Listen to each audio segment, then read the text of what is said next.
HSC Habib media ও শেখ আলা TV. আমি শেখ হাবিব রয়েছি আপনাদের সঙ্গে।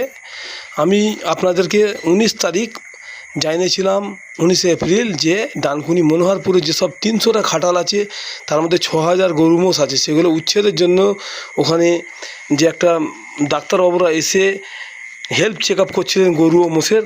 তার পরিপ্রেক্ষিতে আজকে 22 তারিখ, আজকে থেকে কিন্তু খাটাল উচ্ছেদ শুরু হলো। আজকে থেকে ভাঙচুর শুরু হয়ে গেছে, দেখতে পাচ্ছেন। প্রশাসনের আধিকারিকরা দাঁড়িয়ে আছেন, থেকে অফিসাররা দাঁড়িয়ে থেকে কিন্তু আজকে থেকে কিন্তু খাটাল উচ্ছেদ শুরু হয়ে গেল। যতদিন না খাটাল উচ্ছেদ শেষ হচ্ছে ততদিন এরকম জেসিপি দিয়ে মোটামুটি সব ভেঙে একদম সরিয়ে দিচ্ছে।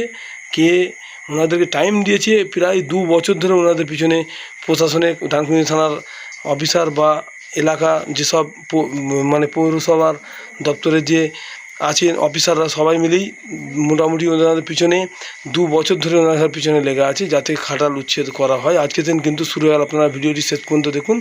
ব্যাপক শেখা আপনার মূল্যবান মতামত। খাটাল উচ্ছেদ শুরু করলেন, এটা কি পুরো সবকটা খাটালই ভাঙা হবে? একদম সুপ্রিম কোর্টের নির্দেশ অনুযায়ী এবং নির্দেশ অনুযায়ী যে আগামী 4 সপ্তাহের মধ্যে যেটা খাটাল উচ্ছেদের কথা বলা হয়েছে, আজকে ভাঙা শুরু হলো এবং কন্টিনিউ চলবে যতক্ষণ না শেষ হয়। এটা কন্টিনিউ চলতে থাকবে। আজকে দেখা যাচ্ছে আপনারা বলার পরেও খাটাল মালিকরা খাটালে গরু রেখে দিয়েছে, তাহলে এতে তো আপনাদের কিছু সমস্যার সম্মুখীন হতে হচ্ছে। সমস্যা হচ্ছে যেখানে বেশি আছে সেখানে সরিয়ে দেওয়া হচ্ছে, সিট করিয়ে করা হচ্ছে। আর কিছু খাটাল একটু ফাঁকা করেছে, যেগুলো ফাঁকা করেছে সেগুলো আগে করলাম। আর যেগুলো 2-4টে করে আছে যেখানে বেশি আছে সেখানে সরিয়ে দিচ্ছি। এরকমভাবেই কাজগুলো হচ্ছে, আপনারা দেখেছেন যে সিট করিয়ে আমরা কাজ শুরু করে দিয়েছি অলরেডি। সিট করেছেন, আলটিমেট গরুগুলো তো সরাতে হবে, না সরালে তো আবার সব গরুগুলোকে সরানোর জন্য ওনাদেরকে বারবার করে বলা হচ্ছে। এখনও পর্যন্ত বলছি যে আপনারা ইমিডিয়েট গরুগুলোকে সরিয়ে দিন। তাই আমি আবার ওনাদের অনুরোধ করছি, কাজ আমাদের কিন্তু চলতেই থাকবে, ওনাদের গরু শিফট করতেই হবে। আজকে দেখা গেল অনেক খাটাল মালিক আপনার থেকে সময় চাইছেন, আবারও আজকে সেই জায়গায় আর সময় দেওয়ার কি আছে? ওনাদের তো 2 বছর ধরে আমার মধ্যে চলছে, একের পর এক ডেট হচ্ছে, একের পর এক হচ্ছে। কিন্তু আজকে আপনারা জানেন যে এটা জনস্বার্থ মামলা হয়ে গেছে এবং তার রায় বেরিয়ে গেছে। 2রা জুলাই তার রায় বেরিয়ে গেছে, সেই অনুযায়ী আমরা এটা করছি। আজকে সমস্ত ডিপার্টমেন্টের লোক আছে, আপনারা দেখতে পাচ্ছেন, যেখানে পুলিশ প্রশাসন থেকে শুরু করে আপনারা সুইট থেকে শুরু করে আপনাদের থেকে শুরু করে ইলেকট্রিক থেকে শুরু করে সমস্ত লোকজন এসেছে। এবং আমাদের যেটা হুগলি জেলা প্রশাসন সমস্ত দপ্তরকে নিয়ে মিটিং করে এটা বলা হয়েছে যে আপনারা শিফট করিয়ে নিন, এটা আপনারা বলবেন। এবং আমাদের মাইকিং চলছে, ইলেকট্রিক মাইকিং করিয়েছে। এখনও পর্যন্ত কিছু পশু রয়েছে, সেগুলোকে আমি বলবো মালিকদেরকে অতি সত্ত্বর এগুলোকে শিফট করা দিয়ে দিচ্ছে। অনেকবার চেয়ারম্যান যেটা পৌরসভা চেয়ারম্যান যে আপনাদের বারবার জানানো সত্ত্বেও আপনারা খাটাল সরাননি। আজকে যে খাটাল উচ্ছেদ করছেন, তাহলে কী করবেন? এরপর কী বলবেন? যা সার করিবে আমি আর কী করিবে, সরকার যাহা করিবে আমি বাধ্য হব মানুষকে। আর কী করে সরকার যা সাহায্য করেছে করিবে, আমি আর কী করিবে। তাহলে এই যে এতগুলো গবাদি পশু আছে তাদেরকে কোথায় নিয়ে যাবেন, কীভাবে রাখবেন?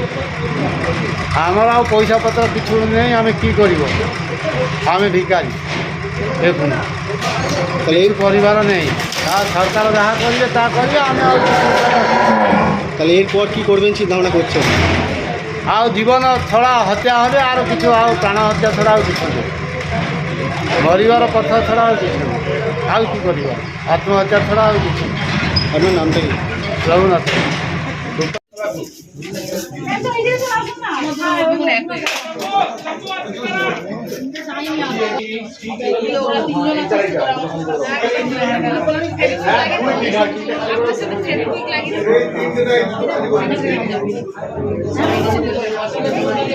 ওইদিকে করে দিয়ে এদিকে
আরে ওখানে দেখছিস কি তোরা সৈন্য করবে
সাংবাদিকে ভর্তি হয়ে গেছে